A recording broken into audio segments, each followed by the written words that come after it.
I get those goosebumps every time. I need the Heimlich, throw that to the side.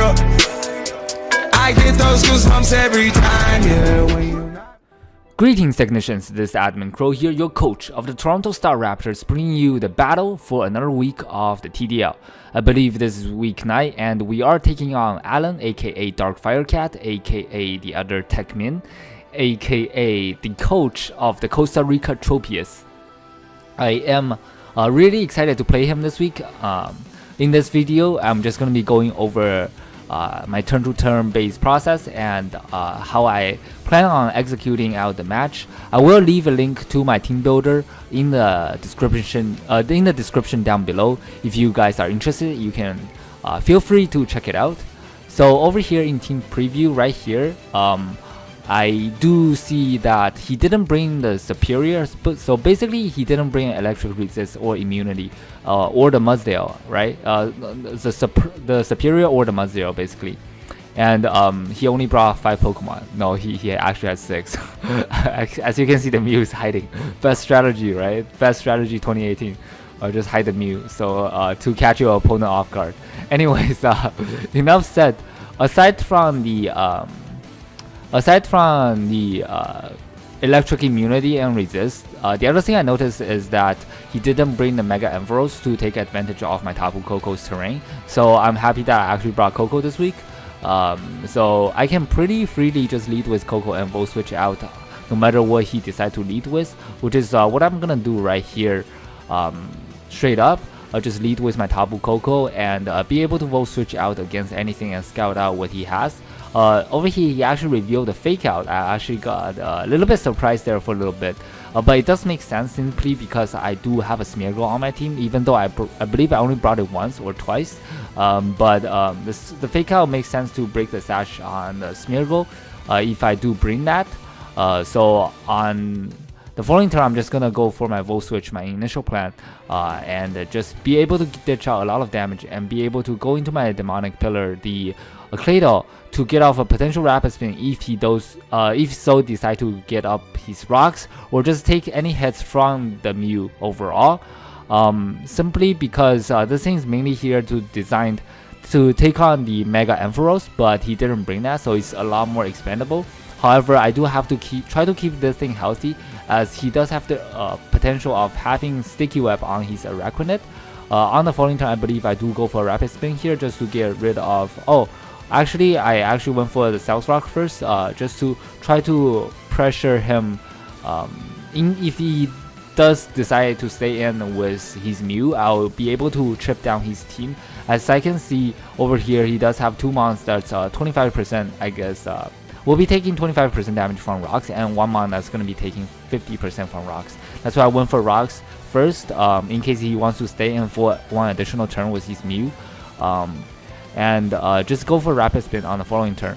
As you can see, I do live the liquidation from the Araquanid and be able to eat up that juicy Eye of Papa Berry. So now that the rocks are gone, I'm feeling comfortable going into my Gungnir Celesteela just so that I can take any hits from the Araquanid. Over here, right, this is actually a very crucial turn. He does go for the webs as I switch into my Celesteela. But I do go for the webs. As you can see that even with a minus speed nature, I do still outspeed Araquanid. So this is actually a very crucial turn right here. He goes over liquidation, break my sub with a crit, right? I didn't actually do the calc, but I don't think he will be able to break my sub with a liquidation. So I actually went for another sub, thinking that he probably won't be able to break my sub with a liquidation. On the second one, he actually still break my sub without a crit, so that's kind of crucial. So I lost 25% health for nothing basically. So if he not get the crit the first time, I probably wouldn't have gone for another sub. So over here, I'm just gonna try to get some health back with the Leech Seed.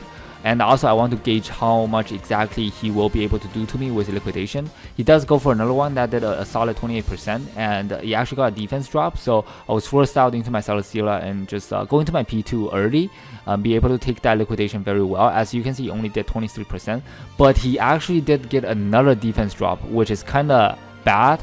I know liquidation has like a 50% chance to get a defense drop, but I don't think I'll be able to take another one of those, but I do believe that I can recover off the damage.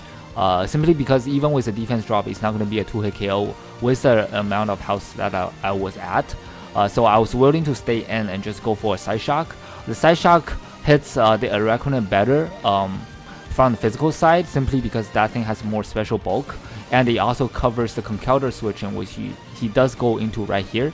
It did a solid 34%, but I will be able to. I will be forced out on the following turn, forcing to my Celesteela, as I knowing that I will probably get knocked out no matter what move he goes for, especially after he triggered his Flame Orb, as I do know that it's a Guts set.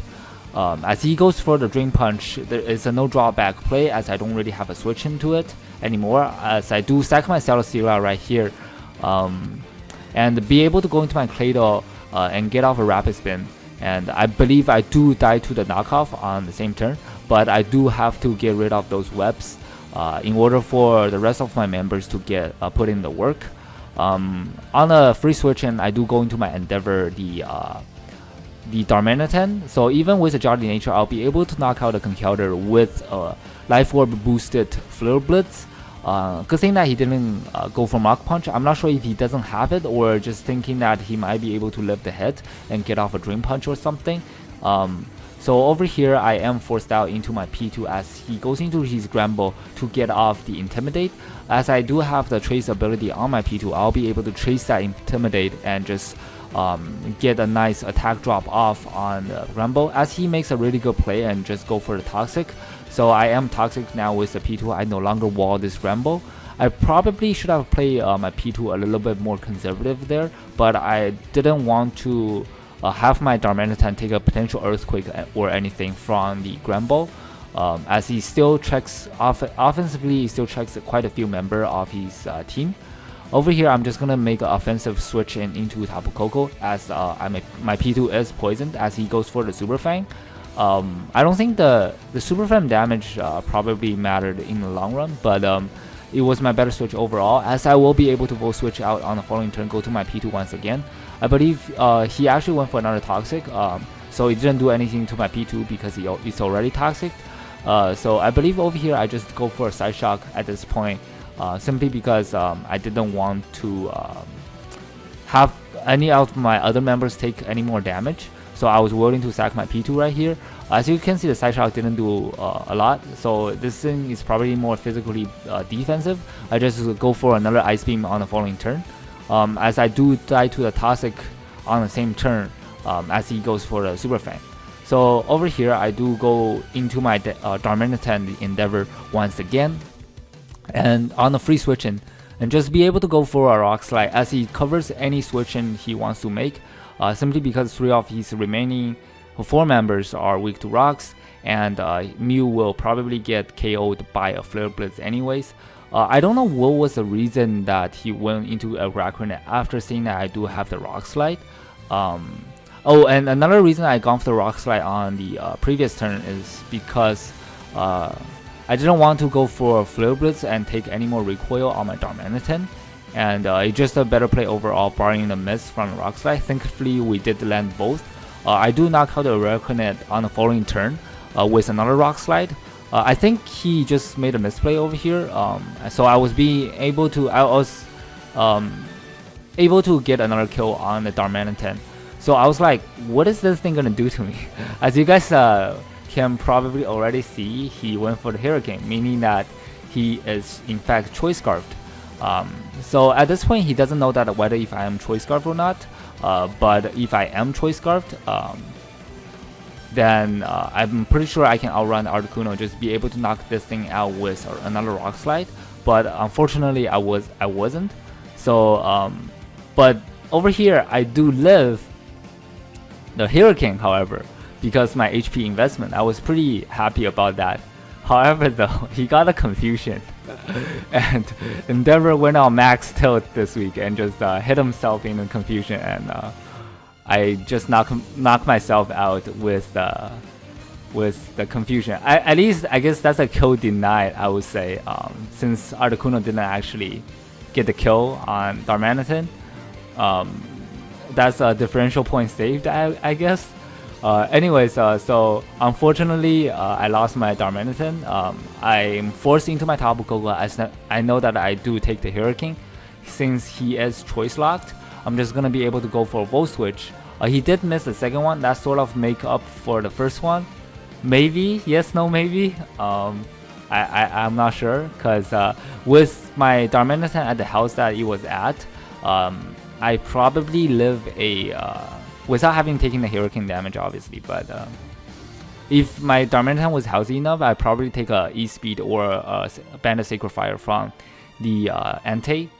I'll be able to knock this thing out with a Volt Switch, simply because I want to have the Tapu Koko around to take on the Mew potentially, and I have no choice but going to my Zygarde 10%. So over here is interesting. My Zygarde 10% actually didn't outspeed the Mew, which, come to think of it, I probably should have EV'd it to outrun the Mew, but I didn't want to go for a Jolly Nature, simply because it doesn't help me pick up a couple KOs with a non-speed boosting, a non-attack boosting nature. So I opt to go for the adamant one, which means I won't be able to outspeed this Mew no matter how much speed I invested in, if he is max speed. As you can see over here, as I do go for I trigger, first of all he's sending his Mew and trigger his Citrus Berry. I do go into my Tapu Koko right here, fearing the Ice Beam, because there's literally, like, Mew literally does everything, right? So I couldn't. Okay, at this point, even if I stay in with my Zygarde 10%, he just have to get a little bit chip off on my Zygarde, and he will be able to win with Banded Extreme Speed with his Entei, right? So there was no reason for me to stay in there with the Zygarde. So that was another reason I went into the Tapu Koko. And he does go for Ice Beam there, I probably live. But it turns out in his favor that even though he didn't have the Ice Beam, he would still be able to outspeed my Zygarde 10% and just get off a big Psychic. But I do go for the DD right here, and just hoping that I'll be able to knock out this Mew, which I do on the following turn, as I do outspeed, and I have enough damage with the Soft Sand. But the deal is sealed, simply because I won't be able to knock him out with my extreme speed unless I get a crit. Even with a crit, I don't think I'll be able to knock him out, as he will be able to seal the deal with his own extreme speed. So a very interesting last turn here. It's a very fast game. It only ended on 26th turn, but on the final turn we both gone for extreme speed. Yeah, so I guess that's gonna be GG to Allan, and a very good game overall. I believe I do have the matchup overall, just going into this game with the members that we brought. I don't think I made any crucial mistakes, but just a side note, I didn't actually bring my best sets or best preps against my good friend Allan, simply because we are both almost guaranteed playoffs. I think I am guaranteed playoffs, but he might still be. With this win, he is also guaranteed playoffs, but before this, he was really close to playoffs as well. So this game didn't mean too much to both of us, but which means we'll probably have a good chance to face each other in the playoffs. I want to save some of my better sets until then, but this is still a very good game overall, I would say. So yeah, what a way to finish off the game between two Techmans with two extreme speeds in the end, nice and heat. So yeah, hopefully we pick up the Raptors can bounce back next week. I believe next week is the final week of the TDL. Will be coming to an end I guess for the regular season. So I guess I'll see you guys next week. This is gonna be Admin Crow here signing off. Goodbye, technicians.